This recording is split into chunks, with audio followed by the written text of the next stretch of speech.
केंद्रीय कानून मंत्री अर्जुन राम मेघवाल आज उदयपुर दौरे पर रहे। केंद्रीय मंत्री अर्जुन राम मेघवाल भारतीय जनता पार्टी राष्ट्रीय कार्यक्रम के तहत उदयपुर शहर जिला की ओर से वक्फ सुधार जनजागरण हेतु अधिनियम पर मुस्लिम समाजजनों व पार्टी के प्रबुद्धजन से विस्तृत चर्चा एवं मार्गदर्शन कार्यक्रम में शिरकत की।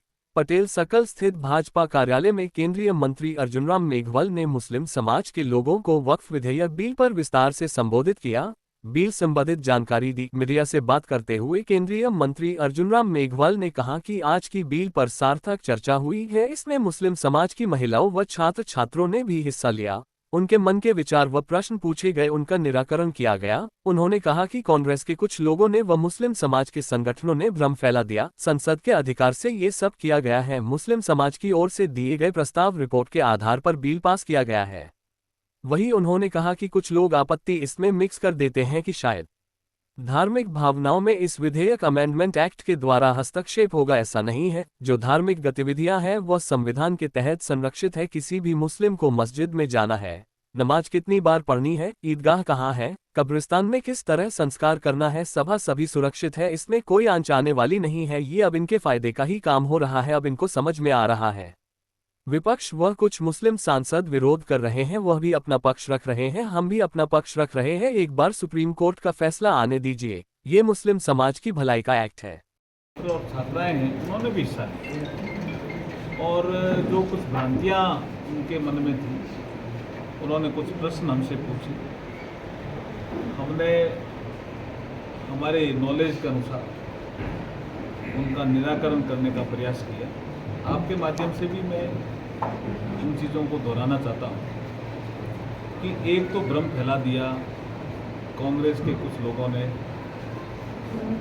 और कुछ मुस्लिम समाज के संगठनों ने, कुछ ऐसे संगठन हैं जिन्होंने कि संसद को वक्फ अमेंडमेंट बिल में संशोधन करने का अधिकार ही नहीं था। तो मैंने मीटिंग में भी बताया, आपको भी बता रहा हूँ।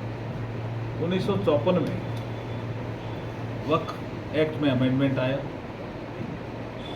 1995 में वक्फ अमेंडमेंट बिल आया, एक्ट बना। 2013 में वक्फ अमेंडमेंट बिल आया और एक्ट बना। तो संसद को अधिकार था, तभी उन्होंने किया। इसलिए जब नरेंद्र मोदी जी के नेतृत्व में जो सरकार चल रही है, इनको बहुत से ज्ञापन मिले, मुस्लिम समाज से ही मिले अधिकतर ज्ञापन कि संपत्ति का कोई प्रॉपर रिकॉर्ड नहीं है, इंक्रोचमेंट कर रखा है। और सत्तर कमेटी की रिपोर्ट का हवाला भी उन ज्ञापन में दिया हुआ था। सत्तर कमेटी क्या कहती है? सत्तर कमेटी तो हमने बनाई नहीं, कांग्रेस के शासन में बनी थी। वक्फ की संपत्तियों का उन्होंने अध्ययन किया और ये कहा कि पूरे देश में जो वक्फ की संपत्ति है वो 8,72,000 है। उसका जो मैनेजमेंट होता है उससे 163 करोड़ रुपए की इनकम होती है।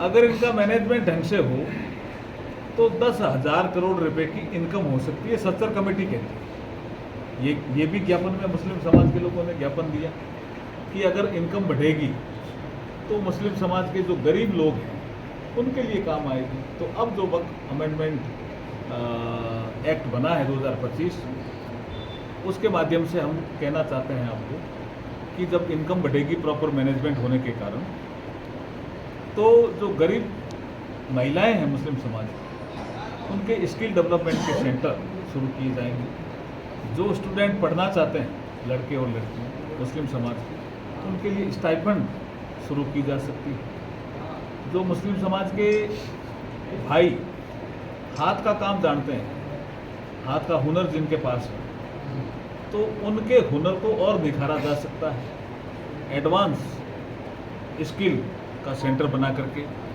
तो ये गरीब मुसलमान को ही इसका फायदा होने वाला है। तो ये जो भ्रांति फैला रहे हैं, इनसे मुझे लगता है कि उदयपुर के मुस्लिम समाज के प्रमुख लोग आज थे, उन्होंने इन चीज़ों को समझा है। मुस्तफ़ा जी भी थे, जो कल परसों शायद प्रधानमंत्री जी के साथ बैठक थी, उसमें भी थे। और ये भारतीय जनता पार्टी ने एक जन जागरण की वक्फ एक्ट को लेकर के जो भ्रांतियाँ फैलाई जा रही है, उनको दूर करने के लिए जन जागरण अभियान के तहत आज एक उदयपुर में एक कार्यशाला रखी थी। उसमें मुझे सम्मिलित होने का अवसर मिला और बहुत अच्छी कार्यशाला हुई। मैं जो भी आयोजक हैं उनको मैं बधाई और शुभकामनाएं देना चाहता हूँ। आपत्ति इसमें मिक्स कर देते हैं कुछ लोग कि शायद धार्मिक भावनाओं में शायद इस वक्त अमेंडमेंट एक्ट के द्वारा हस्तक्षेप, ऐसा नहीं है। जो धार्मिक गतिविधियां हैं वो संविधान के तहत संरक्षित है। किसी को, मुस्लिम समाज के किसी आदमी को मस्जिद में जाना है, नमाज कितनी बार पढ़नी है, उनका ईदगाह कहाँ है, कब्रिस्तान में क्या कैसे संस्कार करना है, वो सब सुरक्षित है, संरक्षित है। किसी तरह का इसमें कोई आंच आने वाली नहीं है इस वक्त अमेंडमेंट एक्ट के। ये तो एक वेलफेयर की एक्टिविटी बढ़ेगी और काम बढ़ेगा तो मैनेजमेंट अच्छा होगा तो इनके फायदे का ही काम होगा। ये इनके समझ में अब आ रहा है धीरे धीरे और पूरे देश में ये मैसेज जा रहा है। सुप्रीम कोर्ट में कोई मामला चल रहा है, उसमें मुझे ज़्यादा टिप्पणी नहीं करनी है, लेकिन वो भी अपना पक्ष रख रहे हैं, भी अपना पक्ष रख रहे हैं। एक बार सुप्रीम कोर्ट का फैसला आने, एक तो कमेटी उसको लेकर के है, एक वक्फ बाय यूजर को लेकर के है, एक ये जो आपके जो वहाँ काउंसिल बनेगी वक्फ मैनेजमेंट की उसके सदस्यों को लेकर के है। ये सारा विषय भी सुप्रीम कोर्ट के ध्यान में है। तो सुप्रीम कोर्ट जब इसकी सुनवाई कर रहा है तो इस संबंध में मुझे टिप्पणी नहीं करनी, लेकिन फिर मैं कह रहा हूँ कि हमारी ओर से जो दलील सुप्रीम कोर्ट में पेश की जा रही है वो यही की जा रही है कि ये मुस्लिम समाज की भलाई के लिए ये प्रबंधन का एक एक्ट है, जो संपत्तियां हैं उसको मैनेजमेंट का एक एक्ट है। इसमें जो रिलीजियस एक्टिविटी है उसका कोई इसे लेना देना नहीं। इस तरह से सर बयान दिया, उसके बाद टिप्पणी हो रही है कहीं, वो हमारे जेपी नड्डा जी ने पूरा क्लियर कर दिया है। मैं ये कहता हूँ कि ये लंबे समय से विषय चल रहा है। ईडी ने अपनी कार्रवाई की है। ईडी हमने तो बनाया नहीं है, कांग्रेस के ज़माने में ईडी बना हुआ था जाकर के। और जो साइन बोर्ड है या सरकारी संपत्ति है उनको नुकसान पहुंचा रहे हैं। भाई ये जो ईडी की कार्रवाई है या सीबीआई की कार्रवाई है, आपको कोई पक्ष रखना है तो एक प्लेटफॉर्म है, वहाँ रखिए। सोनिया गांधी जी पे या राहुल गांधी जी पे कानून लागू नहीं होगा क्या? कानून तो सब पे लागू होगा ना, ये विषय है।